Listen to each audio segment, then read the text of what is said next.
Hey guys, how's it going? It's Lisa here and welcome back to another video. So today it is actually Tuesday and today I had a really busy scheduled day.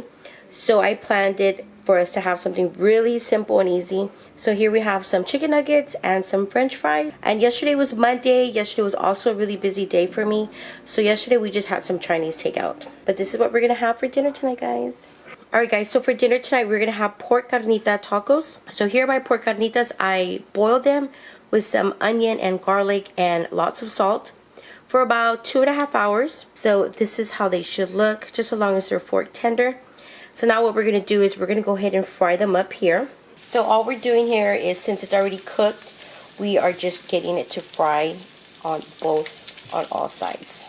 Now the best method and best way to cook this is outside in a huge olla, like one of those huge pots. And you just throw them in there. It reminds me so much of my childhood in Mexico.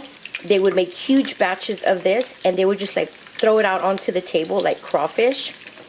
So good, so delicious. So I'm going to continue cooking these and now I'm going to show you how we put it together. Alright guys, so here they are. Here are the pork carnitas. So you can see they're nice and crispy. See the inside nice and tender. And the way I serve these are on corn tortillas with cabbage and some green salsa and some lime juice. And that is how I have my pork carnita tacos.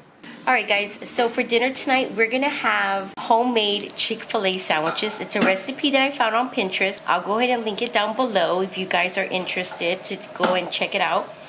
But what I did here was, this was 3 pieces of chicken breast that I went ahead and pounded them to about 1/2 inch thick. And then once I did that, I went ahead and cut them in half, just like this.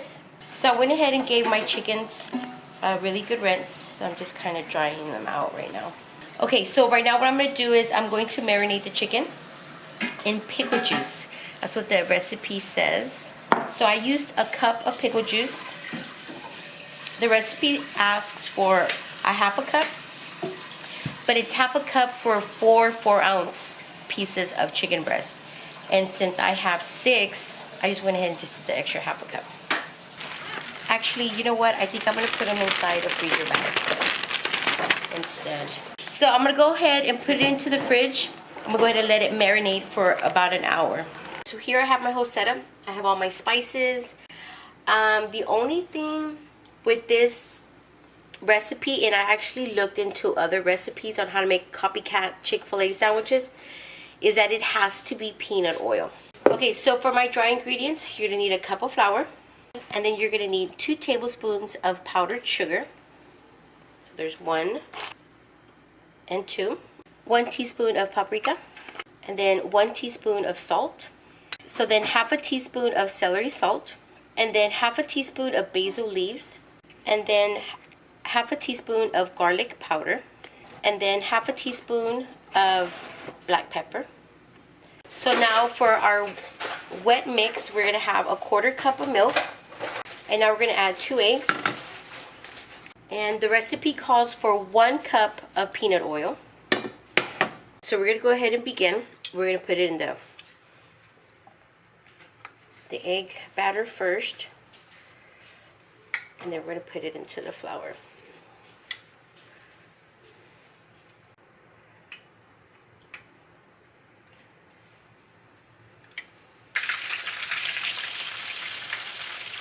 Alright guys, so here it is. Here is my copycat homemade Chick-fil-A sandwich. Let me show you really quick how it looks. And then I'm just going to go ahead and have it with the side salad. This is my plate. Here are the pickles. And I'm going to go ahead and add some more mayonnaise to this. And then I'll go ahead and put on the screen here how it tasted. So this is what we're having for dinner tonight. Alright guys, so for dinner tonight we're going to be having some Chilirellenos, which is stuffed poblano peppers. Tonight I'm going to be making 3. One is going to be stuffed with cheese and the other 2 are going to be stuffed with my meat and potato mix, which I have back here. So first thing we're going to do, we are roasting the peppers. So you want to char them on all sides, just like this. You see that? But you're not fully cooking it. Be careful because it'll get really soft and it'll just be a whole big mess. So here are my peppers. You see how they look nice and charred on the sides?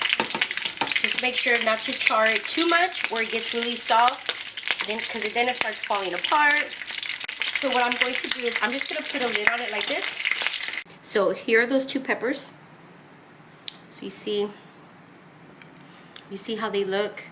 They're not cooked all the way, but yet they're not too soft. So the next step we're going to do is we're going to peel the skin off. So now what we're going to do, we need to take out the seeds. So there's 2 ways you could do it. You could split it in half, or you can come in here like this and cut this out. Yeah, let's just go ahead and do it like this. Keep the skin. Yeah. You know, I never seen you do that. I didn't know it was that much trouble. Be careful not to cut it in too much. So you don't want to split it in half. So there's one. So now one of them I'm going to stuff with my potato and meat mixture. So for the cheese one, I'm just going to use cheese sticks.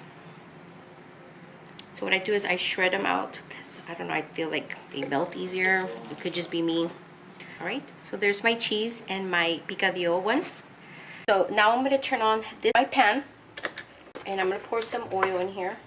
You're not deep frying, so. As my oil is heating up here, back here I have a mixing bowl. And to this mixing bowl, I'm going to add 2 egg whites.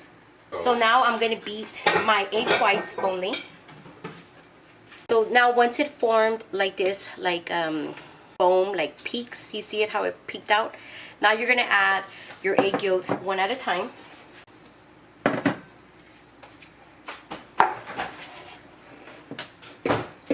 So I have my poblano peppers sitting over here in flour. So we're going to go ahead and grab one. This is how your mix should look. We're going to dip it in here, just like that. And you're going to put it into your oil.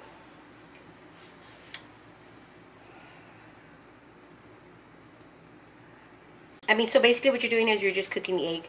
Alright guys, so here they are. These are my chilirellenos. They don't come out the same every time, but practice makes perfect. And I like to serve this with a cabbage slaw on the side, but you can serve it with rice, beans, whatever you like. Typically chilirellenos have like a red sauce that goes to it. I don't care for the red sauce. My husband doesn't, so I never make it with the red sauce. But this is what we're gonna have for dinner tonight, guys.